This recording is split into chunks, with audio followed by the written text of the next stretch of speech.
I'm Jessica Green. I'm a professor of political science at the University of Toronto. I'm also appointed at the School of Environment. And today I'm going to talk about my memo, which is how we really finance the energy transition.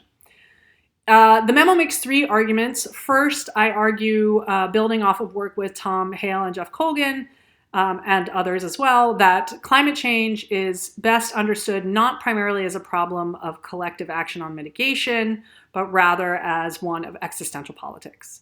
Second, I'll talk a little bit more about what I mean by existential politics. And then third, I'm going to talk about what the implications are of understanding global climate politics as a problem of existential politics, what that means for which international institutions we use and how we use them to promote the energy transition. So first, Tom, Jeff, and I, in an article in 2021, we argued that climate change, global climate politics, is best understood as a problem of existential politics. That for 3+ decades, we've thought about climate change as the mother of all market failures and collective action problems, and therefore what we need are international institutions to deter free riding. And in fact, that's not the case. We argue that actually we should understand climate politics as driven by asset revaluation.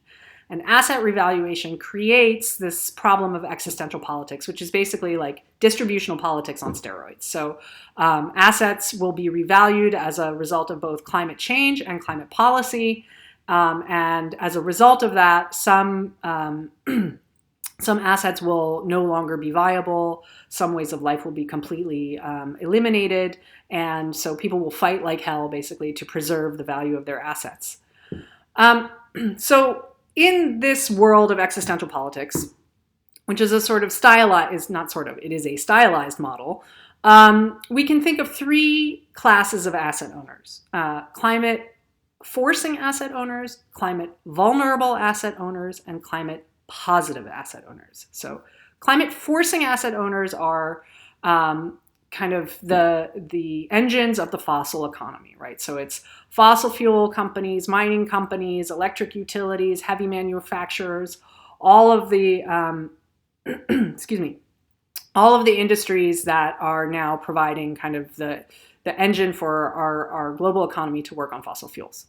And obviously they are very threatened by the prospect of decarbonization because it's going to mean trillions of dollars in stranded assets and potentially the elimination of the economic viability of their industries.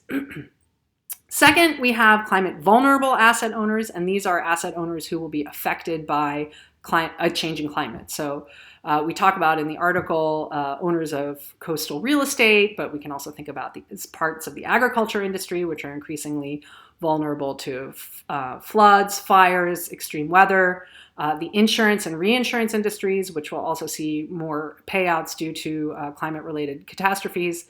These are all climate vulnerable assets, which could potentially or be devalued or completely eliminated as a result of a changing climate.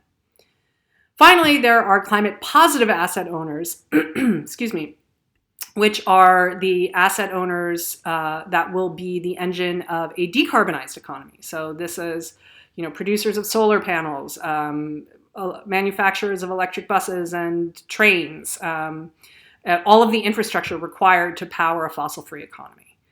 And the basic problem right now is that climate forcing asset owners are not down with a decarbonized economy. And so their strategy has been to obstruct progress on climate policy. And we've seen this time and again. Climate vulnerable asset owners are fighting sort of a rearguard action to protect the value of their assets as they are increasingly threatened. But they are disparate. They face a myriad threats that are quite diverse. And face collective action problems to kind of organize to protect the value of their assets. Climate positive asset owners are few and far between, and they're relatively under-resourced, certainly in comparison to climate forcing asset owners. So we have this whole class of asset owners that needs to be created and expanded in order to promote, sort of have a vested interest in greater progress on decarbonization. So what does all of this mean for global climate policy? Basically, it means that the first order problem here is not that we need to regulate tons of greenhouse gases going into the atmosphere, because there's all kinds of problems with that.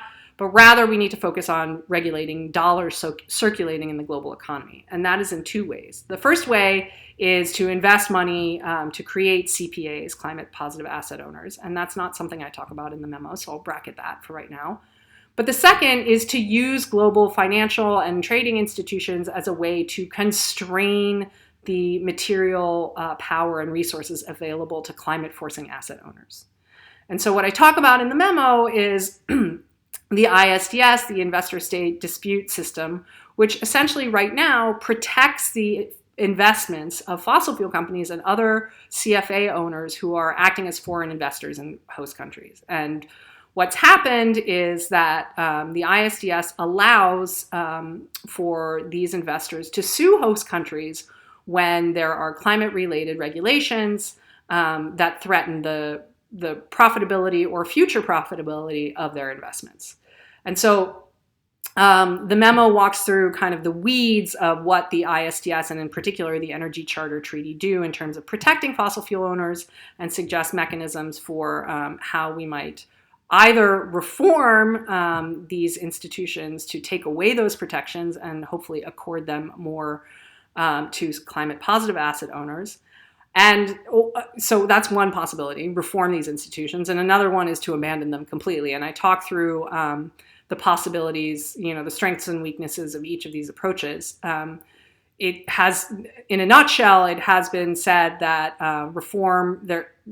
meaningful reform of these institutions is probably not possible, but the likelihood that countries will withdraw from the Energy Charter Treaty en masse or accede to reforms en masse that would take away these protections for climate forcing asset owners seems pretty small.